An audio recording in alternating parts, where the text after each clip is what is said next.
자, 하나님의 말씀을 읽읍시다. 누가복음 14장입니다.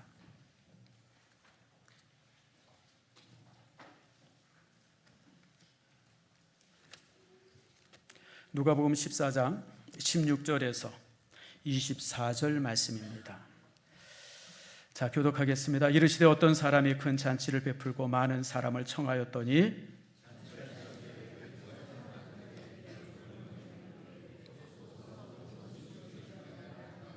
다 일치하게 사양하여 한 사람은 이르되 나는 밭을 샀으며 아무래도 내가 보아야 하겠으니 청컨대 나를 양해하도록 하라 하고,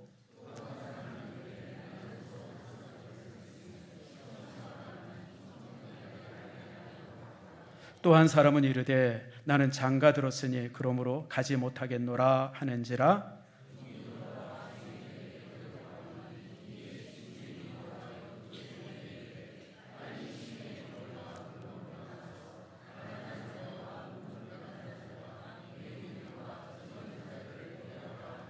종이 이르되 주인이여 명하신 대로 하였으되 아직도 자리가 있나이다.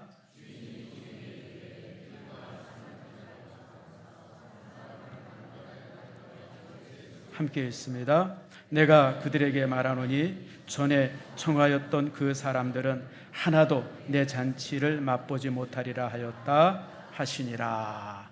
아멘. 기도하겠습니다. 하나님 감사합니다. 주께서 사랑해 주셔서 오늘 새생명 축제도 있고 또 애찬식 추수감사주일, 참 복되고 아름다운 주일인데 오늘 최지호, 이정의 두 성도가 주의 교회에 등록합니다. 하나님, 저들의 영혼을 받아주시고 저들의 영혼이 하나님 보시기에 참으로 아름다울 수 있도록 인도해 주시옵소서. 하늘의 문을 열어주시고 가득 차고 놀라운 복으로 저들을 채우시며 인도하시며 주님 함께해 주시옵소서. 고마우신 아버지 하나님, 주의 교회를 견고케 하시며 하나님 보시기에 아름답게 하시며 강단에서 흘러나오는 모든 말씀이 우리 성도들을 새롭게 하며 힘있게 해 주시옵소서. 특별히 말씀을 들을 때마다 그 말씀에서 용기를 얻고 자신의 삶의 문제가 해결되어지고 하나님 주시는 은혜로 가득 채워지는 축복의 삶들 되도록 인도해 주시옵소서. 오늘 이 시간 성령께서 우리와 함께 주셔서 우리의 질병이나 아픔이나 고통의 문제들 주께서 말씀을 통해서 해결해 주시고 하나님의 새로운 은혜를 받는 축복의 자리 되게 해 주시옵소서. 감사드리고 예수님의 이름으로 기도드립니다. 아멘. 자, 우리 옆 사람과 인사합니다. 축복합니다. 사랑합니다. 잘 오셨습니다. 우리 또 이제 우리 교회 표어가 있죠. 샬롬, 샬롬. 우리 옆 사람에게 샬롬의 평안이 있기를 바랍니다. 하나님이 주시는 샬롬의 평안이 있기를 바랍니다. 감사합니다. 오늘 예배 참석한 여러분들을 참으로 환영합니다. 축복하고요. 또 오늘은 이제 우리 교회가 추수감사 주일로 지킵니다. 한 해 오늘 찬양이 너무너무 좋았어요.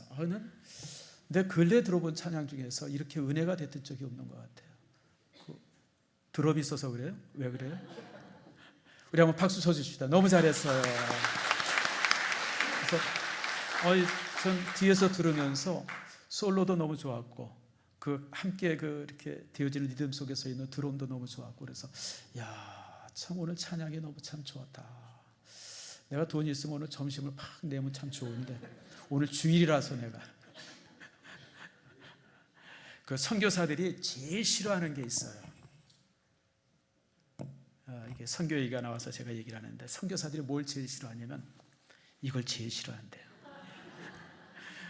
목사님, 선교사님 이쪽으로 오세요. 가서 뭘 주려나 그랬더니 막 호점에서 그래서 뭐 주려나 본데 제일 싫어한답니다. 제발 선교지 가서 그런 짓 하지 마세요. 여러분, 선교사님들 이런 분들이 참 힘들게 살잖아요. 어렵게 살잖아요. 그런데 거기 가서 그런 짓 하면 안 돼요. 많이 도와주고 베풀고. 사실 그래서 저도 걱정이에요. 내가 가서 걸리적거리지 말아야 되는데 어떻게 하면 걸리적거리지 않고 그들에게 좀 도움이 될 수 있을까? 이제 이런 생각을 좀 많이 해봅니다. 그러면서 오늘은 우리가 애찬식을 우리가 이제 같이 이제 이렇게 나눕니다. 여러분, 기독교는 잔치하는 종교입니다. 모르셨죠? 한번 따라합시다. 기독교는 축제의 종교다. 여러분, 기독교는 축제의 종교입니다. 종종 사람들이 우리 여러분들을 통해서나 저를 통해서 묻습니다. 예수 믿는 사람은 도대체 뭔 재미로 살아? 제가 이제 고향이 공항동이거든요. 그러니까 거기 동네 친구들이 참 많습니다. 국민학교 동창, 중학교 동창, 이제 고등학교 동창들, 그 동네 아주 득실득실합니다. 공항동이 또 이제 변하지 않는 동네가 돼가지고요. 동네들이 많아요. 그러면 이제 가끔 친구들을 만나요.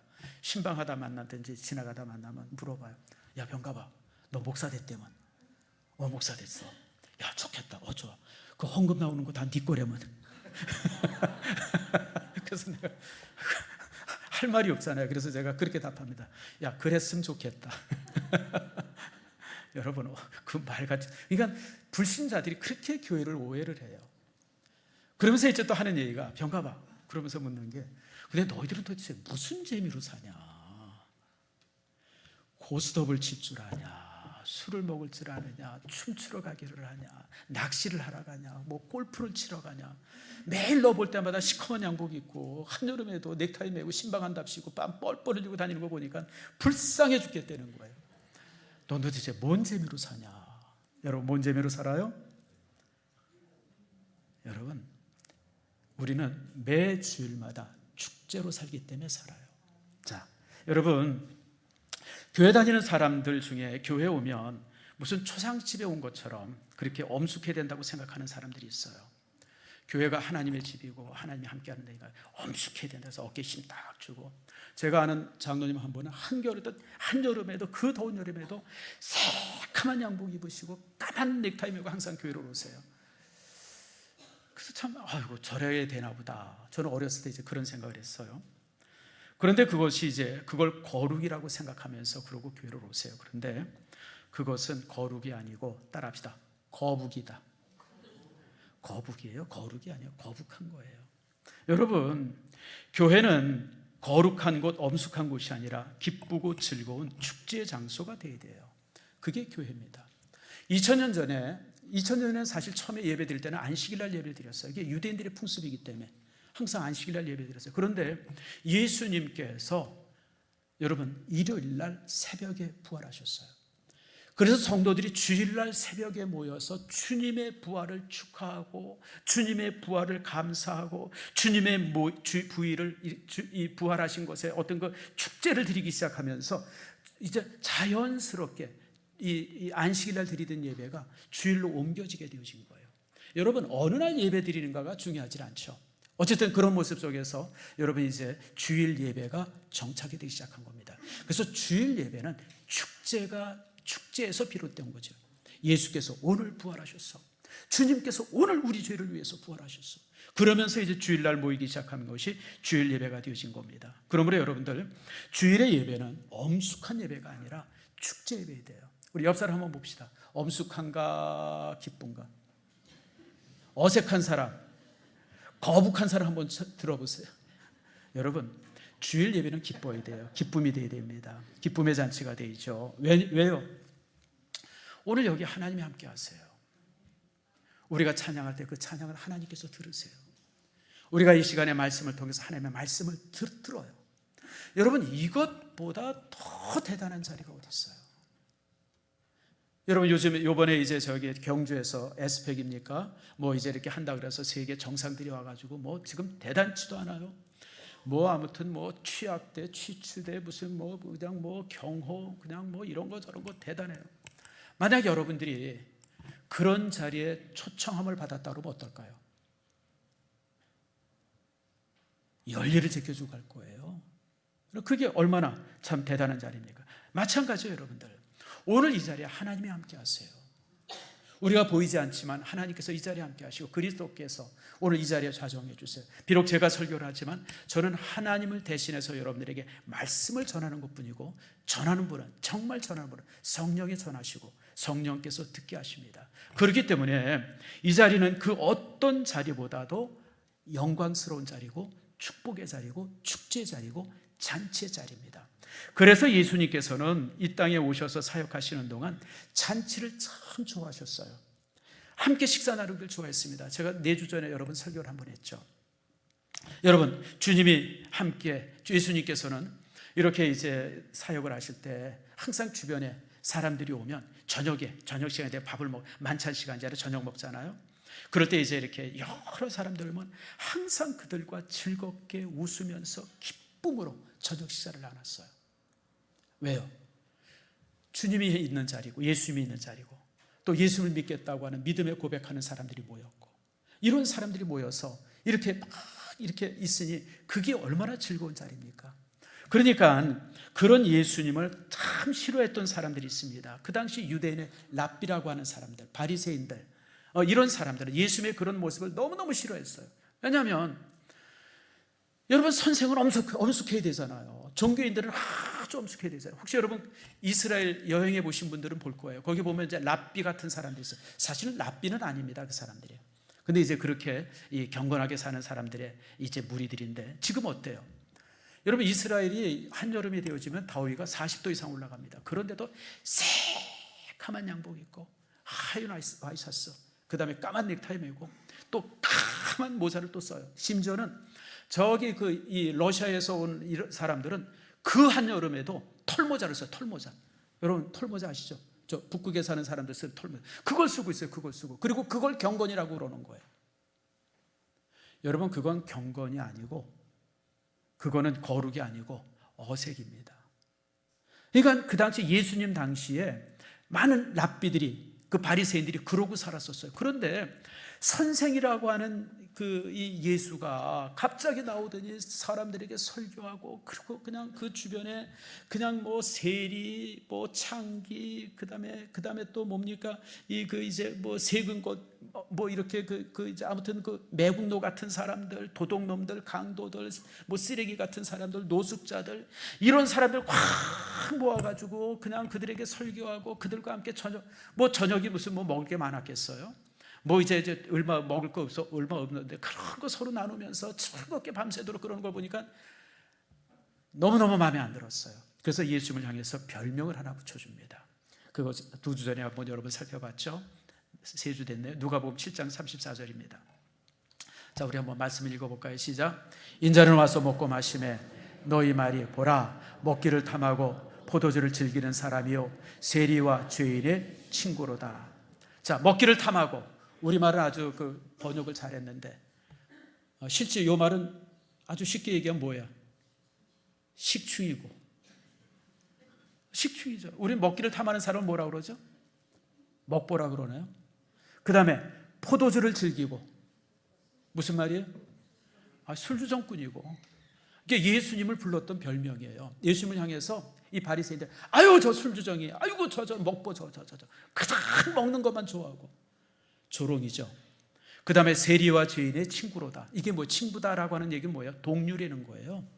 아이고 저 사람 랍비 아니야, 세리랑 죄인이랑 동류의 사람이야. 그러면서 예수님을 그냥 아주 하대를 했어요.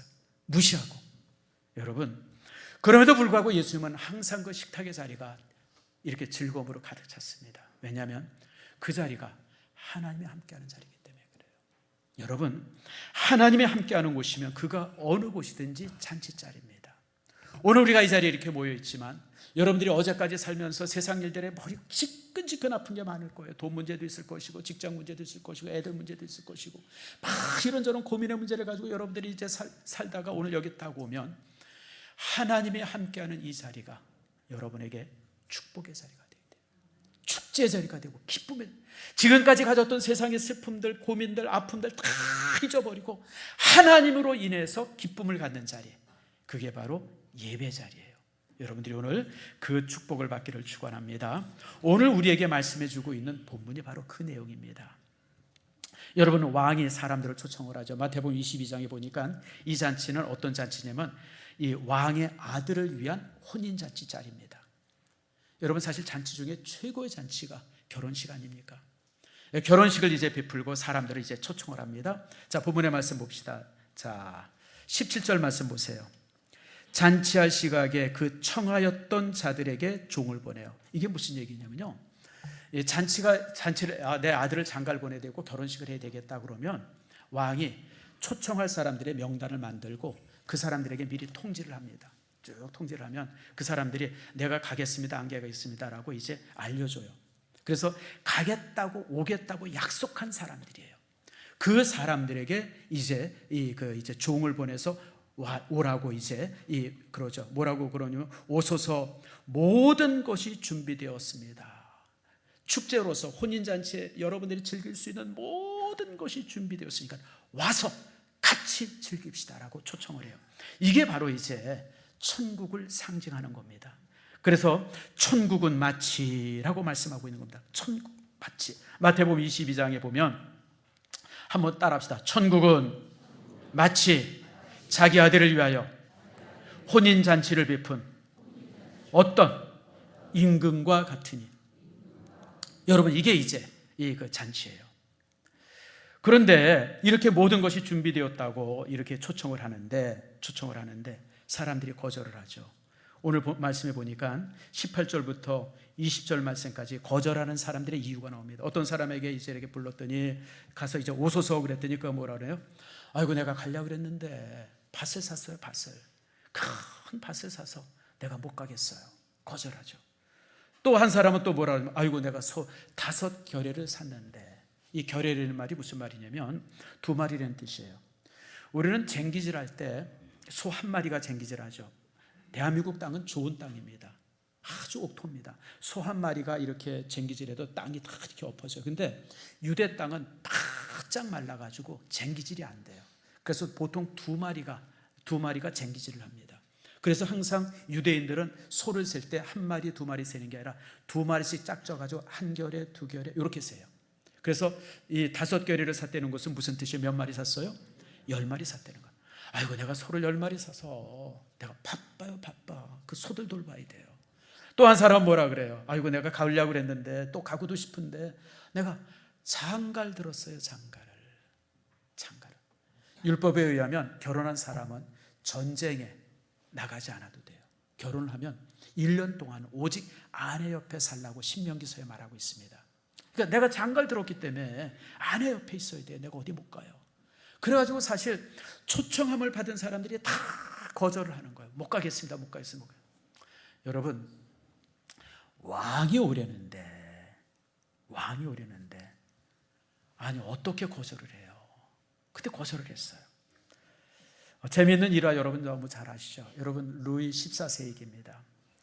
아마 세계사 공부를 잘 하시는 분들은 아마 그 역사 얘기를 좀 잘 알 거예요. 여러분, 그 유럽이라고 하는 나라가 셋으로 분열되어 있었어요. 아시죠? 프랑스가 하나 있었고, 그 다음에 신성 로마 제국, 독일을 중심으로 한 신성 로마 제국이 있었고, 그 다음에 이제 이태리가 있었어요. 물론 또 이제 옆에 스페인도 있었는데, 스페인은 그 당시 변방처럼 여겨졌습니다. 왜냐하면 무슬림들이 지배하고 있어서 그랬어요. 자, 그런데 이제 그 당시에는 왕들이 별로 힘이 없었어요. 왜냐하면 영주들이 힘이 있었습니다. 영주들이. 프랑스라고 하는 나라가 있으면 프랑스라고 하는 나라가 한 20개, 30개로 나눠져 있었어요. 그리고 그 영주가 하나씩 있었습니다. 실질적으로 그 영주가 다스리고 왕은 일종의 상징이었었어요. 그런데 그 상징이었던 왕의 위치를 황제로 만들었던 사람이 있었습니다. 그가 바로 루이 14세입니다. 루이 14세는 여러분 태양왕이라고 불렀던 대단한 왕이죠. 근데 그가 참 이런 어떤 연극이나 이런 데 능했던 사람인데, 그는 어떻게 했냐면요, 아침에 딱 일어나면 그 왕이 일어나는 것을 보기 위한 귀족들이 20-30명이 서 있었어요. 그러니까 루이 14세의 하루 종일의 삶은 일종의 연극과 같았습니다. 그러니까 이 귀족들에게 이제 이 편지를 보냅니다. 누구는 월요일 날 왕의 침소에서 왕이 일어나는 것을 보는 사람으로 발탁이 됐습니다. 그럼 이 사람들이 그냥 여기저기 흩어져 있던 사람들, 영주들 이런 사람들이 그냥 새벽 2시, 3시에 와가지고 옷 탁 챙겨있다 5시만 되면 그냥 몰래 들어서 탁 도열하고 서 있는 거예요. 그리고 이제 또 몇 사람한테는 너는 왕의 신발을 신겨주는 사람이야. 너는 왕의 그 가운을 이렇게 덮어주는 사람이야. 너는 왕의 화장실에 가서 뭐 하면 종이 이렇게 이제 거시기 이렇게 전달해 주는 사람이야. 이래가지고 또 귀족 한 10대 명의 그런 임무를 다 줘요. 그런 그 사람들이 그냥 그 일을 최고의 영광으로 가지고 있는 거예요. 최고의 영광으로. 이게 왕이에요. 그런데 지금 왕이 잔치에 참여하라 그랬는데, 난 밭 사서 못 가요. 소 사서 못 가요. 나 장가 들었기 때문에 못 가요. 다 거절하는 겁니다. 그랬더니 왕이 심히 노했어요. 노해서 뭐라 그럽니까?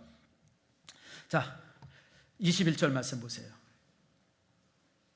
같이 한번 읽겠습니다. 시작. 종이 돌아와 주인에게 그대로 고하니 이에 집주인이 노하여 그 종에게 이르되 빨리 시내의 거리와 골목으로 나가서 가난한 자들과 몸 불편한 자들과 맹인들과 저는 자들을 데리고 오라 하니라.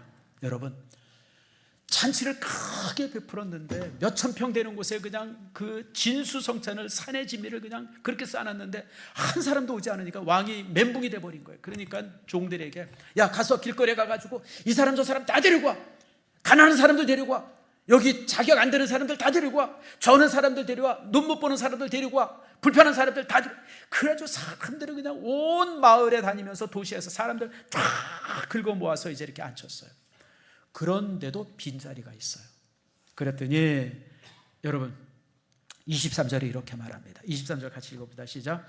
주인이 종에게 이르되 길과 산울타리로 가로 나가서 사람을 강권하여 데리고 다가 내 집을 채우라. 무슨 말인지 아시죠? 이제 도시에서는 더 이상 사람이 없어. 마을에는 사람이, 그러니까 어디로 가냐면 산으로 가려는 거야. 저 산골짜기에 가가지고 아이고 힘들어서 못 가요. 내가 거기가 어딘지 어떻게 가요. 막 이렇게 그런 사람들을 그냥 강권해서 강제로 끌고 와서라도 이 빈자리 없이 다 채우려는 거예요. 그래서 종들이 다 그런 일들을 하면서 그 이제 빈자리 없이 이제 채우게 되어집니다. 사랑하는 성도 여러분, 우리 말씀의 목적이 뭡니까? 하나님의 나라는 그런 사람들로 채워졌다는 거예요. 여러분, 솔직히 하나님의 나라는 하나님의 나라에 들어갈 만한 자격 있는 사람들이 가는 곳이에요. 그렇잖아요, 여러분들. 이번에 여러분 에스펙 여기 이제 있었는데 누구만 가요? 각 나라의 리더들만 가요. 아무나 못 가요, 여러분. 우리나라도 거기, 우리나라 사람들 거기 참여하는 사람들은요, 의전 담당한 사람 그리고 장관들만 가 있어요. 또 되게 기분 나쁜 게 4대 재벌이 왔대요. 근데 5대 재벌이 얼마나 기분 나쁠까요? 나는 그 4대 재벌이 왔다 그래가지고 막 악수하는 장면을 이렇게 보면서 가만히 있어보다 5대 재벌은 얼마나 기분 나쁠까. 그 뭐 현대, 삼성, 또 뭐 있죠? LG, 또 하나가 뭐예요? SK. 그 다음이 누구죠?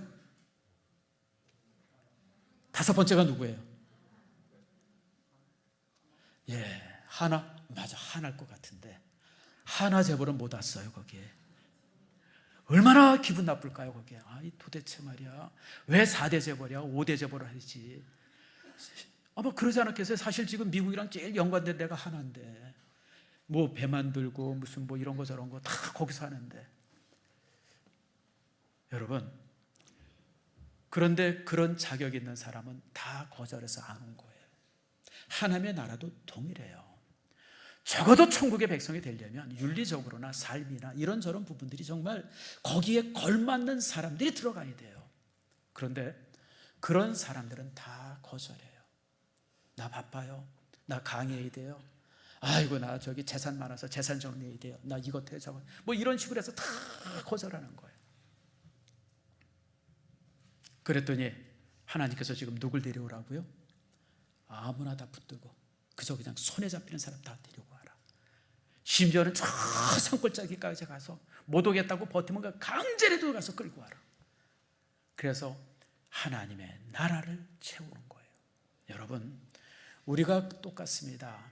사실 저도 그렇고 여러분도 뭐 제가 여러분들 보시기에 여러분들이 매일 제 설교를 들으니까 목사로서 참 흠없다 생각하지만 여러분, 제가 목사 될 만한 자격이 됩니까? 솔직히 지금 여기 앉아있는 분들이 저보다 똑똑하고 훌륭한 분들이 얼마나 많아요. 근데 하나님께서 저를 목사 만들어 주셨어요. 그래서 제가 목사라는 거예요. 내가 여러분들보다 뭐 배운 게 많고 여러분들보다 윤리적으로 뛰어나고 신앙, 여러분 저보다 영성이 있는 분들이 훨씬 더 많아요. 내가 윤남도 목사 볼 때마다 항상 저 친구 참 기도 잘한다. 나도 저렇게 기도해 봤으면 좋겠다. 그런 생각을 종종 해요. 여러분, 나보다 뛰어난 사람들이 많아요. 그런데 하나님께서 나를 목사로 만들어 주셔서 제가 목사하는 거예요. 여러분들도 마찬가지예요. 우리가 그렇게 주님 앞에 왔어요. 그래서 고린도전서 1장에 우리에게 이렇게 말합니다. 자, 고린도전서 1장 26절과 29절 한번 읽어봅시다. 시작. 형제들아, 너희를 부르심을 보라. 육체를 따라 지혜로운 자가 많지 아니하며 능한 자가 많지 아니하며 문벌 좋은 자가 많지 아니하도다. 그러나 하나님께서 세상에 미련한 것들을 택하사 지혜 있는 자들을 부끄럽게 하려 하시고 세상에 약한 것들을 택하사 강한 것들을 부끄럽게 하려 하시며 하나님께서 세상에 천한 것들과 멸시받는 것들과 없는 것들을 택하서 있는 것들을 폐하려 하시나니 이는 아무 육체도 하나님 앞에서 자랑하지 못하게 하려 하심이라. 아멘. 여러분, 바로 그거예요. 우리가 그래서 여기 와서 앉아 있는 거예요. 우리가 자격이 있고 윤리적으로 뛰어나고 신앙적으로 괜찮아서 우리가 이 자리에 있는 게 아니라 하나님께서 강권해서 불러서 우리가 이 자리에, 이 영광의 자리에, 하나님의 천국의 작은 잔치에 우리가 참여하게 되어진 겁니다. 말씀을 맺습니다. 우리가 오늘 애찬식을 갖습니다. 이 애찬식은 작은 잔치입니다. 그러나 이 애찬식이 주님이 함께하는 자리입니다. 주께서 여러분들과 함께하는 자리입니다. 그래서 오늘 이 시간에 애찬식에 여러분들이 함께하는 가운데서 또 이제 놀라운 은혜들이 우리 안에 새롭게 나눠질 수 있기를 바랍니다.